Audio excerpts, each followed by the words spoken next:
Hi guys and welcome back to my channel. Now today what we're gonna do is we're gonna take a look at this interesting and very important rook endgame that came from my recent game. So here in this position white is a pawn down, but he's basically going to take it on the next move like we can see here. And now his threat of course is to just go here and pick up our rook. So we have to exchange this one, and now what do?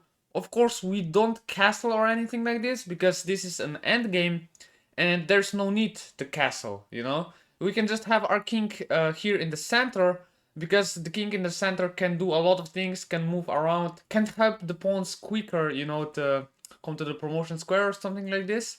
So that's why king d7 is really a crucial move here. But okay, here white just played a4, trying to get rid of some pawns here on this side of the board, because after some exchanges there are going to be less possibilities and tricks for black to win. So here I just defended my pawn, he took and I recaptured. Now a pretty famous rule in chess is that you want to blockade a passed pawn as quickly as possible. So that's why a move such as rook to b4 might seem logical. But this is actually not the case here, because our king is really close to attacking this rook. And as you're going to see here, after a couple of moves that we played, I'm going to attack this rook really quickly and just push my pawn to the victory. But let's just see what white should have done to draw this game.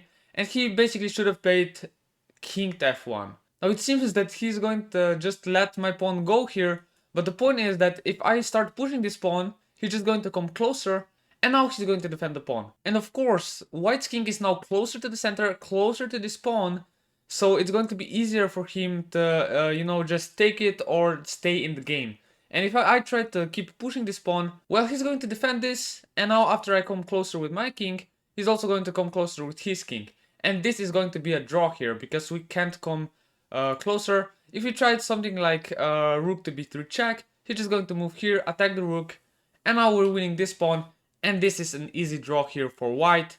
Because even if he takes our pawn here, we're also going to attack his pawn. And in a lot of cases, even without this pawn here, if black has this A and C pawns, or here on this side, of course, F and H pawns, it's going to be a draw. But now with this pawn, it's of course even an easier draw. But okay, white here decided to stop this pawn quickly, but now, as you might expect, we're just going to attack this rook, and whatever he does now, he's going to have to move his rook again, and we're just going to push the pawn to a victory. Of course, here we're just preventing the king from coming closer, and he decided to go for our pawns right here. But that's not a problem, I just pushed my pawn here, and when he tried to go and take some of these pawns, so that he will sacrifice his rook for the pawn and then, you know, start marching up with his pawns to create a new queen, a real nice move here is just rook to b6. Preventing him here from going anywhere near my pawns and still having a completely winning position. So here he decided to start pushing the pawns, and I just decided to, you know, try to promote my pawn or just win my pawn for the rook. So here I just went closer, he had to give up the rook, and still, the king can't come closer because this rook is still cutting him off. If this rook was here, it would have been very dangerous because he would start attacking my pawns, and these pawns here would be really dangerous. But since we have our rook here, it's all right. Here, he tried to move his king, and I just started going closer with my king.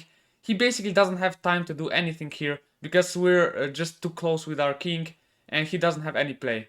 Now we just come closer, he defends the pawn, we attack the pawn, and now we're going to take all of his pawns basically, and this is a good game. So guys, if you like this endgame, please drop a like, watch more videos, and I'll see you guys in the next video.